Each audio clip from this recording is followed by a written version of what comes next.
Hello everyone. In this video, I'll guide you on how to fix the HUENEME-NEGEV error in Modern Warfare 2 and Warzone 2, so you can get back online without connection issues. First, restart your PC and router, because this error is often caused by temporary network glitches. Next, check your internet connection and switch to a wired connection if possible for better stability. After that, disable any VPN or proxy because they can block proper server communication. You should also make sure your NOT type is open in your network settings. Another important step is to flush your DNS cache using command prompt to refresh your network routing.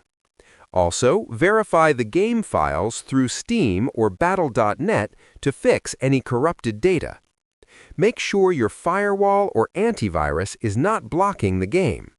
Finally, restart your PC and launch the game again, and the HUENEME-NEGEV error should be fixed. Subscribe the channel for more videos.